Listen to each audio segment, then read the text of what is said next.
Well, hello, welcome back to Tale 3 Cabins. I could not pass up such a beautiful day here in mid-January. Temperatures are in the mid-60s. Can't complain. We're down here in Tennessee right now in the Smoky Mountains, doing some work on our rental cabin, taking down Christmas and seeing if we had any damage left over from the Christmas Eve Massacre. Christmas Eve Massacre, you ask? Well, let me explain. It's very unusual to get snow in Tennessee. Even when you get a 1 or 2 inches, it pretty much brings this area to a standstill. It's Christmas Eve. It starts snowing around 2 p.m. Looks like they're going to get about 6 to maybe 8 inches more in the mountains, which is where we're at. The power cuts out at about 5:30 in the evening. Our renters show up around 7. Just barely made it up the hill because of the snow. Power's out, which means the water's out, but we have the fireplace, which is fed by propane, and that's capable of heating the whole house. Normally when the power goes out, we're talking 3-4 hours, but this is going to be over 3 days. This is far from an isolated event. In fact, it's very widespread throughout the county and throughout the eastern portion of Tennessee on Christmas Eve, which is normally a very good rental time and one of the times that you can really charge a premium for your cabin up in the mountains. Needless to say, there's going to be some refunds this weekend. Not only is the rental aspect a concern, but the temperatures are going to be in the teens most of the time in the next 72 hours, which means the cabin is going to get quite cold. Our renters are not going to stick it out more than 24 hours. We have water pipes to worry about. Our hot tub water was probably just changed just prior to the renters getting there, which means that the water is cold to begin with, and with the temperatures in the teens, I'm concerned of something freezing on a hot tub. A lot of folks that rent our cabin in the wintertime always ask, when does it snow up there? And I can tell them, I can't tell you when it's going to snow, but I can tell you that there's 3 or 4 days out of the year where you don't want to travel up the mountain or come down the mountain, where you either want to stay put or wait it out before you go up there. And this is one of those days, actually 2 or maybe 3. We also try to warn our guests not to travel up or down the mountain when it's got some bad snow on it, because you could easily get stuck, and once you get stuck you can create a traffic jam, and once you create a traffic jam, a salt truck or a plow is not going to make it up there, and it's going to extend a period of time before the roads can be treated. But once again, this only happens 3 or 4 times a winter, but it's hard to figure out exactly when those times are going to be. So our Christmas Eve renters left early. Pretty much everybody renting on the mountain got off the mountain, and it was kind of unknown what was going on up there because there was no electricity, no internet, nobody could check their cameras, nobody could check their thermostats. Our renters coming for the New Year's Eve weekend were there already, staying in Pigeon Forge, and wanted to stay in the cabin, but I told them there was no electricity yet. So they did take a ride up there and did a favor for me and checked things out, and everything seemed okay, and the power actually came back on when they went up there. So it appeared that all our pipes were intact and everything seemed alright. The hot tub seemed okay at the time, but I did find something with our next visit.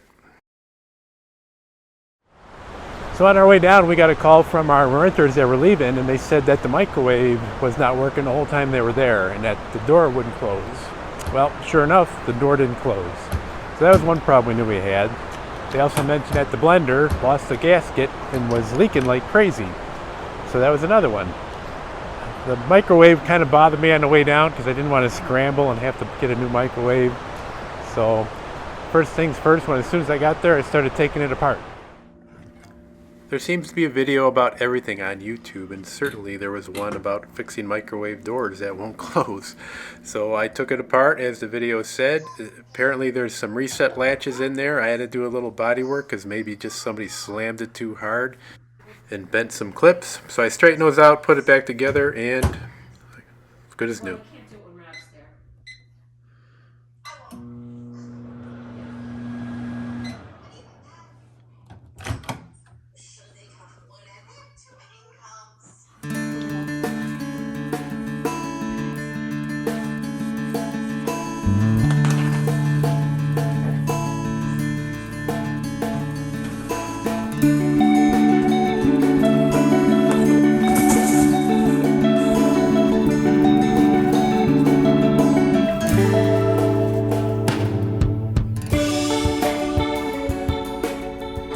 It never fails when you have a list of items you want to take care of. For every one item you got, you find 2 or 3 more when you get down there. And I'm just changing the water filter here. This one is pretty much a standard for me about every 6 months.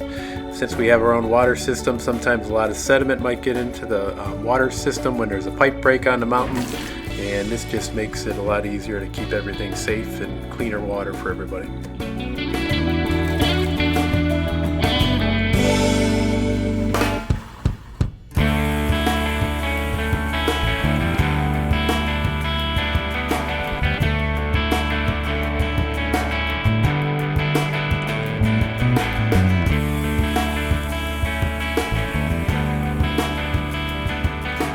Well, the windows definitely need a good washing, so we're going to have to handle that while we're down here. And once you start getting into the windows, you realize just how many windows are in that cabin.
So I gotta say, a leaky faucet was one thing I didn't have planned when we were coming down here.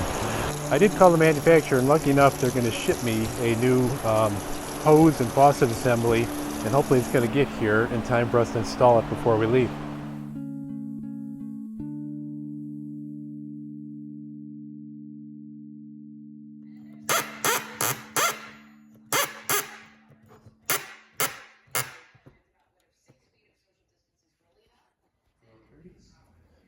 Ew.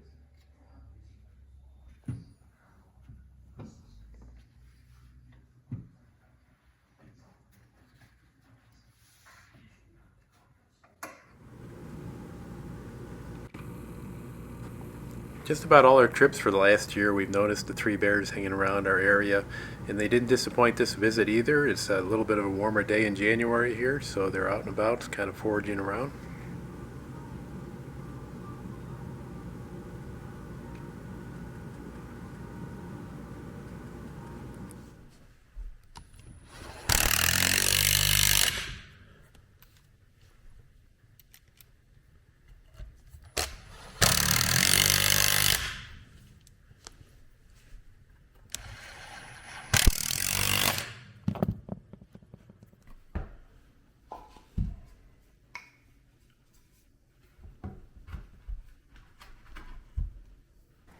This is a log coffee table, but we thought it would make a nice addition in the master bedroom, a place where you could put your luggage and have a little tray for storage underneath.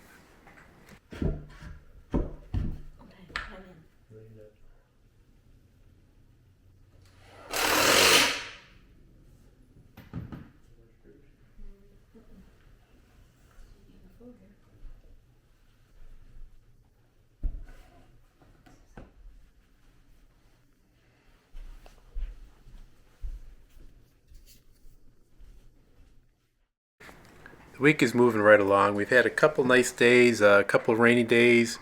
Always try to take advantage of the nice days. And I went outside and I noticed the hot tub is dripping.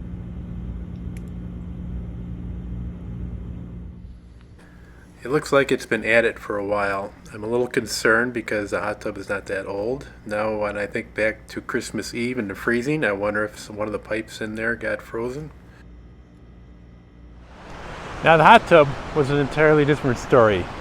That minor little leak does bother me.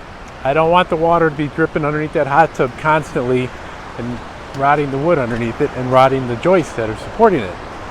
So there's nothing I can really do now about it, but I'm going to have to attend to it somehow. I really do not want to replace the hot tub. I don't know how you would diagnose a minor leak like that. And I'm thinking maybe next time I come I'm going to put a little rubber tarp or mat under there so at least I can channel the water of what little water there is that's leaking and take care of it and tide me over for a little while. I called the manufacturer and he recommended changing a couple valves that I thought were leaking, and that could be the cause, and that could be a quick solution without any major surgery on the hot tub. So I ordered those. They're going to show up at my house, and the next trip we come out I'm going to bring them with me and replace them.